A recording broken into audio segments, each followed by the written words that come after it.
우리는 지난 시간 기독교의 첫 번째 순교자였던 스데반의 죽음을 생각했습니다. 스데반은 기독교인이었기 때문에 교회의 직분을 맡은 자였기 때문에 복음을 전했기 때문에 기적을 행했기 때문에 사내들인 공의 사람들을 위해서 체포되고 신문당했고 그렇게 신문당했을 때 그들에게 변호의 보란요구를 받은 스데반은 창세기 말씀부터 시작해서 말라기서의 말씀까지 쭉 인용하면서 성경의 본 의미를 얘기를 했습니다. 그의 말씀을 가지고 설교한 다음에 마지막으로 적용시킨 것이 사내들의 공의 앞에서 사도행전 7장 51절에서 53절 말씀에 보면 목이 곧고 마음과 귀에 할례를 받은 사람들아라고 말하면서 내 설교를 듣고 있는 너희들 지금 목이 곧고 할례를 받지 못한 사람들이다. 너희 죽인 예수, 너희들이 예수를 죽였다라고 얘기하고 너희들이 예수를 죽인 살인자라고 얘기를 합니다. 스데반의 설교를 들은 사내된 사람들은 설교를 듣고 마음이 찔림받았고 이를 갈았다라고 얘기를 합니다. 이쯤만 얘기를 하게 되면 스데반은 순교를 당하지 않을 텐데 거기에서 한 걸음 더 나가서 쐐기를 박는 말을 합니다. 스데반은 그 순간 영적인 놀라운 체험을 하고 영적인 눈을 열어서 하늘을 향해서 바라봅니다. 하나님이 계시고 하나님의 보좌 우편에 예수님이 서 계신 장면을 보면서 하나님의 영광과 예수께서 하나님 우편에 서신 것을 보노라라고 얘기를 합니다. 너희들이 십자가에 죽인 그 예수님은 죽음 가운데 끝나는 것이 아니라 지금도 주님은 살아계시고 하나님의 보좌 우편에 서 계신 분이라고 얘기를 합니다. 이 말까지 들은 사내된 공의 사람은 견딜 수 없었습니다. 길을 막았습니다. 소리를 질렀습니다. 그리고 일제히 달려들어서 스데반을 성 밖으로 내치게 되고 돌을 들어서 스데반에 던짐으로 스데반은 이 세상의 삶을 마무리합니다. 이것이 스데반의 순교당한 이유였고 순교당한 방법이었습니다. 오늘은 이 스데반의 순교를 당한 이후에 초대교회에 어떤 일이 일어난지 한번 생각해 보려고 하는데 먼저 스데반이 순교를 당한 다음에 스데반의 시신을 누가 처리해 줬는가를 한번 생각해 보려고 합니다. 우리 레위기의 말씀과 유대 율법에 의하면 돌을 쳐서 사람들을 죽일 경우에는 아주 극악한 형벌을 저질렀을 때 가능합니다. 예를 들면 하나님께 불경스럽거나 그분을 모독한 죄를 지었을 때 돌로 그 사람을 쳐 죽여라라고 했습니다. 아마 스데반이 죽은 이유도 마찬가지죠. 율법을 무시했고 그리고 예수님에 대해서 얘기를 하면서 구원자라고 얘기하니까 신성모독죄에 해당되니까 결국엔 스데반이 돌에 맞아서 죽었습니다. 문제는 돌에 맞아서 어떤 사람이 죽었을 때 그 죽은 사람을 누군가 도와주거나 죽은 사람의 죽음을 슬퍼서 누군가가 옆에서 울면 그 사람도 역시 죽은 사람과 똑같은 죄를 짓는 사람으로 인정하는 거죠. 그러니까 돌에 맞아서 죽은 사람이 옆에 있을 때도 시신을 처리해 주면 안 되었고요. 그 사람을 향해서 눈물을 흘리면 안 되었습니다. 그런데 오늘 본문 말씀에 보면 그러한 사회적인 분위기에도 불구하고 2절 말씀에 이렇게 얘기합니다. 경건한 사람들이 스데반을 장사하고 위하여 크게 울었다라고 합니다. 여기서 경건한 사람들은 초대교회 예수를 믿는 사람들을 얘기하겠죠. 예수를 믿는 사람이 스데반을 장사하고 위하여 크게 울었다라고 하는데 단순히 스데반의 장례식의 모습만 보여주는 것이 아니라 초대교회 성도들의 믿음을 보여주고 있는 걸 봅니다. 그들의 믿음이 얼마나 견고했고 얼마나 확실했는가를 역설적으로 설명하고 있는데요. 초대교회 성도들은 스데반의 신을 장사하고 스데반의 죽음을 울무로 통해서 공개적으로 나 예수 믿는 사람, 나 지금 예수 믿는 사람이라는 걸 사내들인 공의의 사람 앞에서 내가 예수를 믿는 구주를 믿는 사람이라고 영악하게 보여주는 장면이 오늘 본문에 나옵니다. 이게 스데반 순교의 이야기고 장례기입니다. 좀 더 구체적으로 이제 스데반 순교 후에 초대교회 실적으로 일어난 일 몇 가지를 생각해 보는데요. 3가지 정도 정리해 볼 수가 있습니다. 스데반 순교 후에 첫 번째는 스데반의 순교의 씨앗이 땅에 묻혀서 사울이란 영적인 대부가 탄생하는 것을 보게 됩니다. 사울의 열매가 맺혀진다는 거예요. 그런데 지난 시간에 생각했던 말씀과 오늘 본문에 보면 사울이라는 이름이 나오는 걸 보게 되죠. 잘 보세요. 오늘 본문 1절 말씀에 봐도 사울은 그가 죽임당함을 마땅히 여기더라라고 했어요. 사울이 스데반 죽음을 마땅히 여겼다라는 말은 그저 죽어도 잘 죽었다라고 동의하는 정도가 아니라 거기에 주도적으로 적극적으로 참여했다는 말입니다. 그러니까 오늘 본 말씀에 마땅히 여겼다는 말은 주도적이고 적극적으로 참여했다는 걸 말하고요. 지난 시간에 생각한 사도행전 7장 58절 말씀에 봐도 성 밖으로 내치고 돌로 칠세 증인들의 옷을 벗어 사울이라는 청년의 발 앞에 두니라라고 얘기를 하고 있는데 이 말의 의미도 역시 마찬가지입니다. 스데반의 죽음에 사울이 주도적인 역할을 했고 순교 현장의 한복판에 지금 누가 서 있냐 했을 때 사울이 서 있었다 하는 걸 보게 됩니다. 이 사건, 스데반 순교의 사건으로 인해서 사울은 일생 동안 경험해 보지 못한 걸 그 순간 경험하는 거죠. 천사의 얼굴처럼 변한 스데반의 얼굴을 사울도 분명히 봤을 겁니다. 스데반이 하나님을 보았다. 하나님의 우편에 예수님이 서 계신 것을 보았다는 말씀도 사울이 들었을 거라는 거죠. 스데반이 돌에 맞서서 죽으면서도 하나님을 향하여서 외친 말, 주 예수여 내 영혼을 받으시옵소서. 주여 이 죄를 그들에게 돌리지 마옵소서라는 말도 스데반도 다 들었을 거라는 겁니다. 이성적이던 사울이 도저히 스데반의 죽음을 보면서 이해 못할 일들이 굉장히 많습니다. 자기가 주도적으로 스데반을 순교시키는 일을 했는데 그 경험은 도저히 잊어버릴 수가 없는 겁니다. 이 기억들이 머릿속에 내리에 확 박혀 있습니다. 그런 그가 다메섹 도상에서 부활하신 예수님을 딱 만나보니까 예수님 안 죽었거든요. 예수님이 하나님의 보좌 우편에 서 계신 것을 보았다라는 스데반이 진짜라는 것을 보게 됩니다. 스데반이 얼굴에 어떻게 천사처럼 보였을까 하는 것도 이해가 됐을 거고 자기가 선교를 하면서 사람들이 나를 핍박할 때 나도 스데반을 죽이는 데 앞장섰던 인물인데라고 하면서 힘들 때 자기가 스데반을 죽인 걸 생각하면서 선교 사역을 감당했던 걸 보게 됩니다. 스데반의 죽음과 사울의 등장은 예수님이 주신 한마디의 말씀이 잘 가르쳐주는 것 같습니다. 요한복음 12장 24절에 보면 내가 진실로 진실로 너희에게 이르노니 한 알의 밀이 땅 위에 떨어져 죽지 아니하면 한 알 그대로 있고 죽으면 많은 열매를 맺느니라 했거든요. 이 말은 물론 예수님의 죽음을 얘기하는 말입니다만은 예수님의 죽음과 동시에 이 땅에 살아가는 경건한 사람이 이 땅을 살아갈 때 한 알의 밀처럼 땅에 떨어지면 그로 인해서 많은 열매가 맺혀진다 그 말인데 스데반의 죽음을 통해서 위대한 복음의 거장 사울이 등장하는 것을 보게 됩니다. 우리는 그래서 이 말씀 보면서 보통 이제 스데반의 죽음을 보면서 좀 허무하다라고 생각하는데 이유가 뭐냐 하면 전체를 보지 못하기 때문에 단순히 경건했던 스데반이 죽었다는 요것만 보니까 거기에서 허무하다라고 얘기하고 안 됐다고 얘기하고 불쌍하다고 얘기하고 예수 믿으면 이렇게 죽는구나라고 생각하고 겁을 먹는데 전체적인 의미를 보니까 절대로 그런 말을 할 수가 없는 것을 봅니다. 그런 의미로 여러분 한번 여러분 자신을 보시길 바랍니다. 여러분 한 사람 세우려고 누군가가 희생되지 않았을까요? 잘 생각해요. 제가 지금 목사로서 사역합니다만은 제가 이렇게 목사로서 사역하는 것은 제 뒤에 우리를 위해 저를 위해서 희생한 분 계시거든요. 저희 아버님 1950년대 후반에 그렇게 어려울 때 복음 하나에 미쳐서 복음이 전해지지 않는 시골 동네에 가서 열심히 복음을 전하고 교회를 개척하고 손을 떼서 교회를 지었는데 그 헌신이 밑받침되어 있거든요. 저희 어머니가 전도사님인 남편을 위해서 얼마나 어려운지 모릅니다. 굉장히 가난한 가운데도 그래도 복음 전하고 예수 믿고 복음 전하니 가장 귀한 일이라는 걸 어릴 때부터 보여주었기 때문에 그분들의 헌신의 열매로 저라는 열매가 탄생된 거예요. 제가 지금 하나님 일을 하는데 여러분도 그렇습니다. 여러분 지금 예수를 믿잖아요.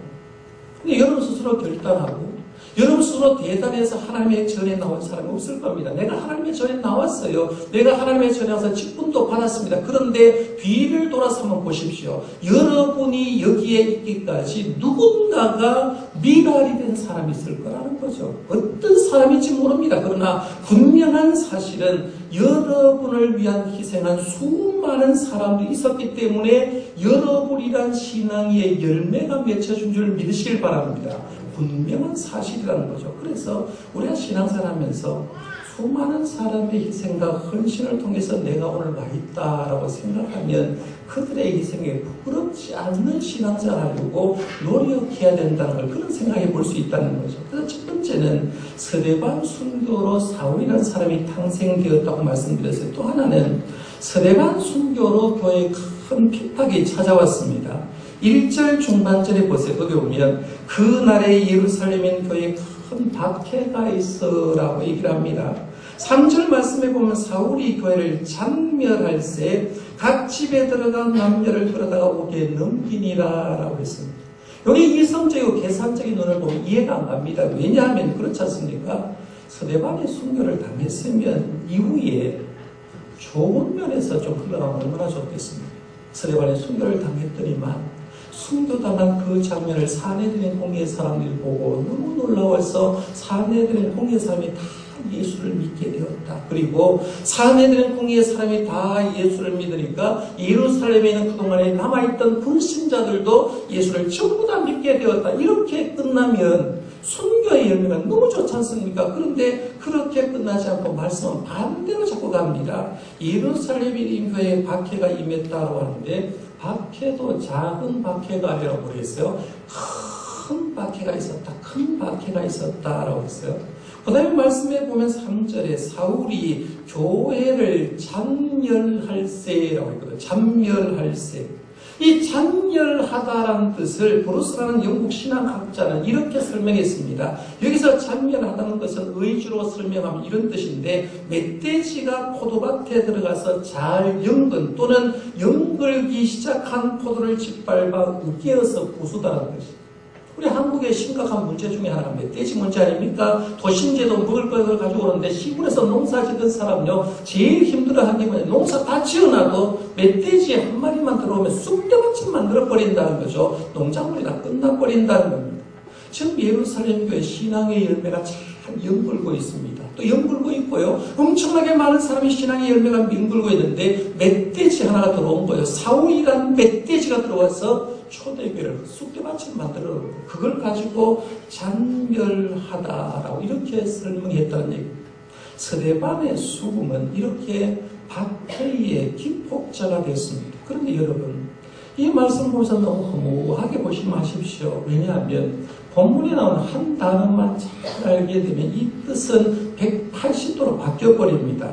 오늘 본문 말씀을 한번 보십시오. 1절 말씀에 보면 사울은 그가 죽임당함을 마땅히 여기더라 라고 했습니다. 위에 부분의 말씀에 종결을 짓습니다. 그 다음에 말씀 1절 중반절에 보면 별표를 동그라미 표를 해서 단락을 구별해냈습니다. 거기에 있는 말이 뭡니까? 거의 첫 번째 단어거든요. 그 날에라는 단어입니다. 그 날에.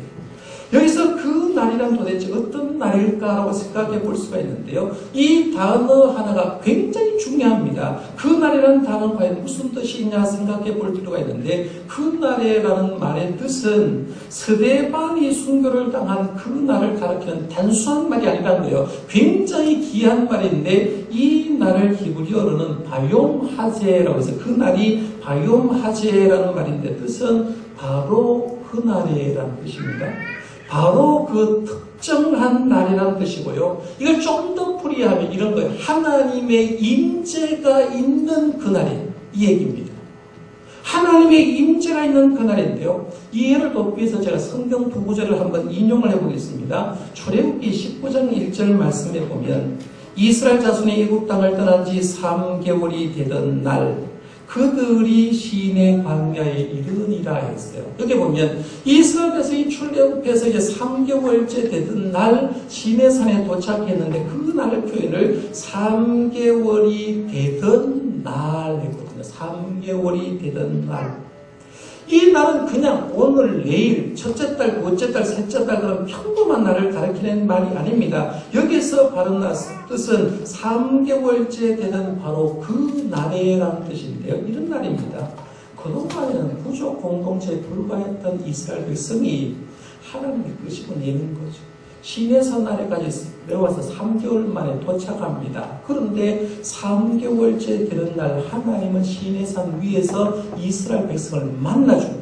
만나주고 그들에게 말씀을 주면서 너희들은 이제 부족 공동체가 아니라 내가 주인된 너희들의 이스라엘 백성 국가 공동체를 만들어 주겠다는 그 말입니다. 그러니까 3개월째 되는 날이란 말은 이 숫자적인 의미가 아니라 하나님이 특별히 임재해서 너희들을 나에게 후속해 준 그런 날을 얘기하는 거예요. 사도행전 2장 1절과 생각했던 말입니다. 거기에도 오순절 날이 이미 이름에 그들이 다 같이 한 곳에 모였더니라고 했는데 이것도 그냥 오순절 날을 가리키는 말이 아니라 오순절 날 성령님의 임재가 있는 날 이런 뜻입니다. 특별한 날을 얘기하는 거예요. 그러니까 여러분이 성경을 읽다가요 그 날에라는 말이 나오면 그냥 단순한 날이 아니라 하나님의 특별한 개입이 있는 그 날을 얘기하는 거죠. 하나님의 임재가 있는 특별한 날을 얘기를 하고 있는데 오늘 본문도 그렇게 이해하셔야 됩니다. 오늘 본문도 한번 보세요. 1절 말씀 다시 가보면 사울은 그가 죽임을 당함을 마땅히 여기더라 라고 했습니다. 핍박자 이제 스데반을 죽인 건 당연하다고 여겼는데 거기에 누가 개입하느냐 하면 누가 개입하는 거예요? 하나님이 개입하기 시작한 겁니다. 그날에 예루살렘에 있는 교회에 큰 박해가 있어 사도회의는 다 유대와 사마리아 모든 땅에 흩어지니라 라고 얘기하는데 그럼 답이 나오는 거죠. 예루살렘 교회 핍박자가 누굽니까? 사울이죠. 근데 이 말씀에 의하면 사울이 아니에요. 사울이 주동해서 핍박하는 게 아니라 핍박자, 주동자는 누가 되는 거죠? 하나님이 주동자가 되는 겁니다. 하나님이 개입해서 예루살렘 교회를 박해하기 시작했다라고 얘기합니다. 굉장히 무서운 말 아닙니까? 어떻게 이렇게 박해가 왔을까? 한번 잘 생각해 봐요. 지금까지 우리 사도행전 교회를 보면서 이렇게 행복한 교회 본 적이 있습니까? 기도하고 성령 받았고 능력이 있었고 기적 역사가 일어났고 나눈 것을 하라고 사랑이 넘쳤습니다. 아마 우리가 교회 생활하면서 교회가 바라기에 사도행전적인 교회를 바라는데 이렇게 좋은 교회가 없었거든요. 너무너무 행복한 교회에 박해가 찾아왔습니다. 왜 박해가 찾아왔을까? 사도행전의 교회는 너무너무 행복한 교회였는데 하나를 잊어버렸어요. 예수님의 말씀 하나를 잊어버렸어요. 예수님의 명령 하나를 잃어버렸습니다. 예수님은 제자들이 보는 앞에서 하늘로 올라가시면서 이런 말을 했죠. 사도행전 1장 8절에 오직 성령이 너에게 임하시면 너희가 권능을 받고 예루살렘과 온 유대와 사마리아와 땅끝까지 이르는 내 증인이 되리라 라고 했어요. 주님이 남긴 유언적인 말씀이었습니다. 초대교회는 지금 예루살렘의 성령으로 충만했습니다. 권능도 받았습니다. 복음이 충만하게 있었고 누구 하나도 불평불만함이 없었습니다. 그런데 문제가 하나 생긴 게 마치 변화산 위에 올랐던 제자들처럼 여기가 있는 것이 조사온이라는 그런 의미로 예루살렘을 떠나려고 생각한 사람은 하나도 없습니다. 우리 주님 말씀 들은 사람 아니냐? 예루살렘에 이렇게 많은 예수 믿는 사람이 있으면 사마리아로 가야 되지 않겠느냐? 이방 땅에 가서 복음 전해야 되는 거 아니냐? 그게 주님의 뜻 아니냐라고 얘기하면서 사도들로부터 누군가가 한 사람 등장해서 복음 전하자라고 한 사람이 있어야 되는데 한 사람도 그런 사람이 없었다는 거죠. 그런 그들의 신앙이 훌륭하다라고 생각하지만 주님은 이들의 신앙을 더 성숙시키기 위해서 하나님은 스데반을 순교의 제물로 삼아버린 거죠. 그리고 나서 스데반 순교날을 기해서 예루살렘 전체에 핍박을 주기 시작한 겁니다. 근데 그 핍박은 사실은 그리 오래 가지는 않았던 걸 보는데요. 그래서 우리가 교훈받을 수 있는 것은 성장에는 성장통이 있다는 말이에요. 여러분 사람은 성장할 때요. 아프면서 성장한다고 얘기하잖아요. 어린아이들도 키워본 분은 다 그런 얘기합니다. 아프면서 하나씩 더 해갔다. 성장통을 얘기하고 있는데요. 그럼 신앙생활하면서 편안하다고요. 너무 좋아하지 마세요. 나무 아무 걱정 없어. 우리 집에 기도 제목 없어. 좋은 가정 절대 아닙니다. 왜냐하면 우리 집이 평안한 가정은요. 그 사람 믿음 절대로 성장 안 합니다. 10년 지나도 20년 지나도 그 믿음 변하지 않습니다. 그런데요. 그럼 신앙생활 하면서 반대로 신앙생활에 너무 고난당한다. 힘들다. 우리 집에 너무 어려운 일이 많다고 불평하지도 마십시오. 왜냐하면 그 고난을 통해서 하나님은 여러분의 신앙을 지금 성장시키고 있는 줄 믿으시길 바랍니다. 성장하게 만드는 거죠. 아브라함부터 시작해서 신약에 나온 사도 바울까지, 그리고 기독교 역사 가운데 수많은 믿음의 사람들 치고 고난당하지 않고 성장한 사람이 있는지 한번 보세요. 아무 고난 없는데 성장한 사람 한 사람도 없습니다. 전부 다 한 단계 고난당하고 또 성장하고, 한 단계 고난당하고 또 성장하고, 이렇게 해서 고난을 당해서 성장한 것을 보게 되는데, 오늘 초대교회도 마찬가지로 예루살렘 교회도 고난을 통해서 믿음과 신앙과 그 영성을 성장시키려고 하나님은 성장통을 주기 위해서 하나님이 받기를 시작하는 거예요. 여러분도 마찬가지입니다. 지금 현재 여러분이 좀 힘들다고 해도요, 가정적으로 어렵고 신앙적으로 어렵다고 해도, 경제적으로 어렵고 육신적으로 어렵고 해도 그 고난을 통해서 하나님이 여러분의 믿음, 신앙과 영성을 성장시키고 있는 줄 믿으시길 바랍니다. 내가 성장하기 위한 도구라는 거예요.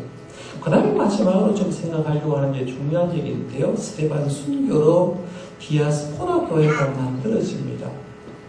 설교를 한 20분 정도 하면 이제 성도들이 생각이 별나라 왔다 갔다 하거든요. 그래서 집중을 잘 못하는데, 지금부터 제가 제일 중요한 얘기를 좀 해드리려고 합니다. 근데 사도행전 말씀 보면서 좀 말씀이 본론을 좀 얘기를 하고 나오는데, 오늘 본문 말씀이 사도행전 8장 1절부터 몇 절까지 제가 선택했습니까?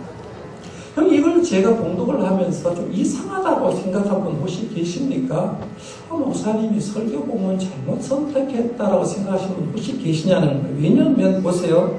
사도행전 말씀에 보면 8장 1절부터 3절까지가 단락이 지어져 있거든요. 그렇죠?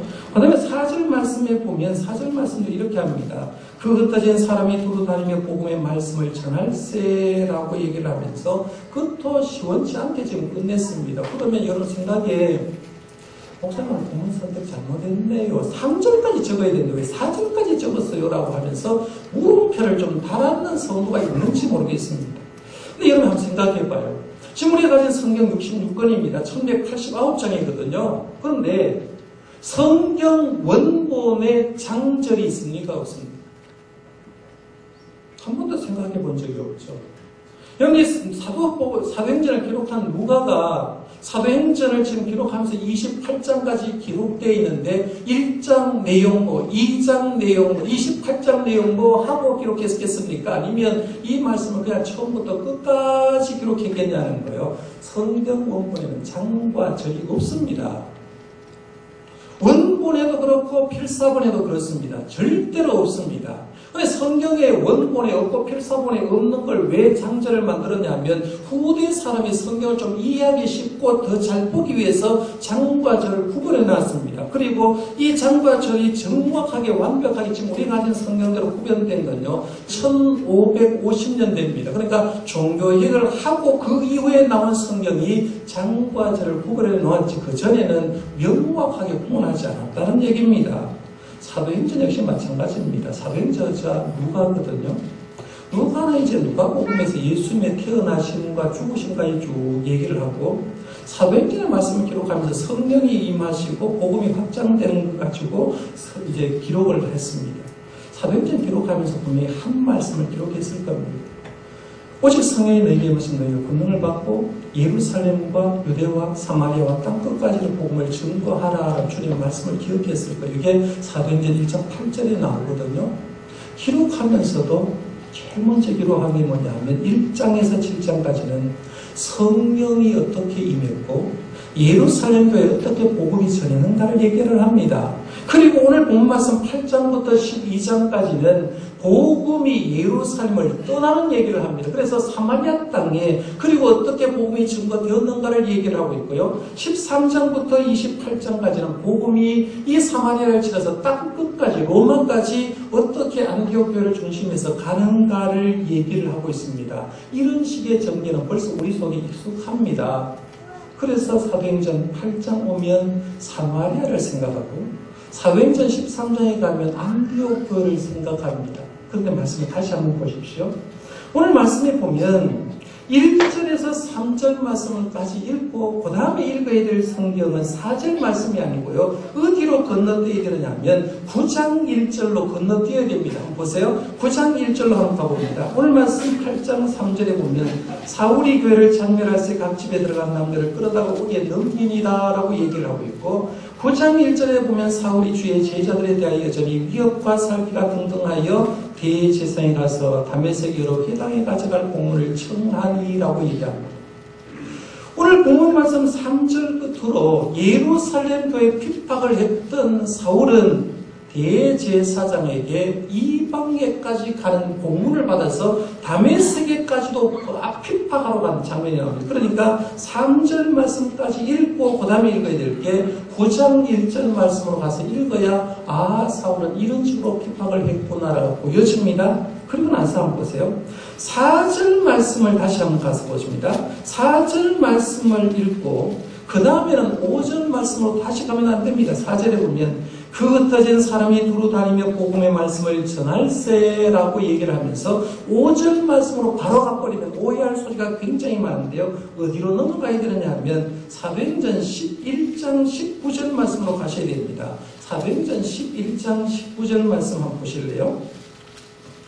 자, 19절부터 21절까지 화면에 뜰 거니까요. 자, 19절부터 21절까지 한번 읽어봅니다. 시작. 그때에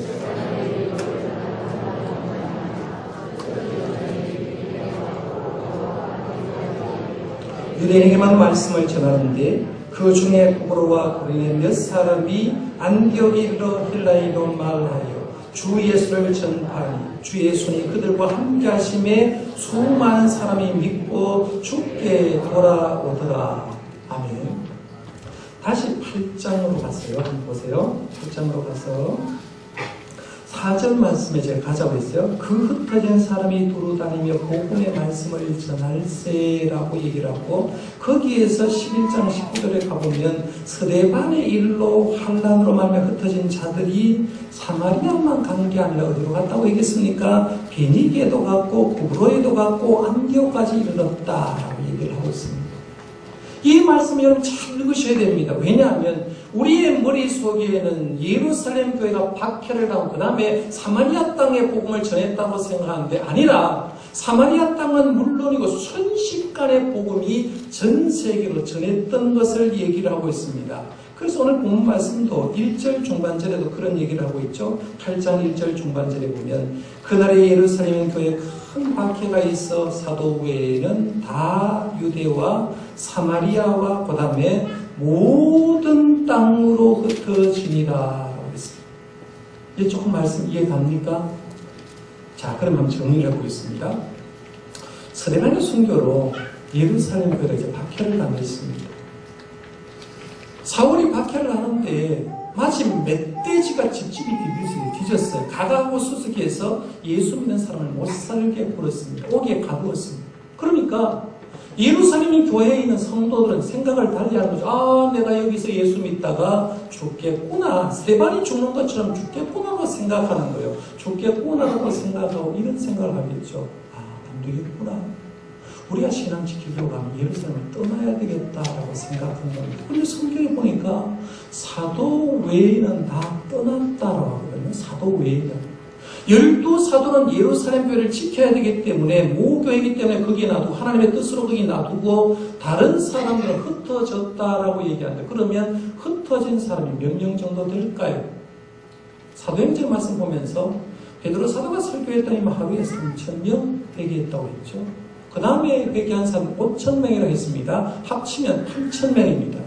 그 이후에도 예수 믿는 사람이 많았기 때문에 아마 10,000명 이상은 분명히 예수를 믿었을 겁니다. 그러면 그 수는 남자의 수입니다. 남자의 수.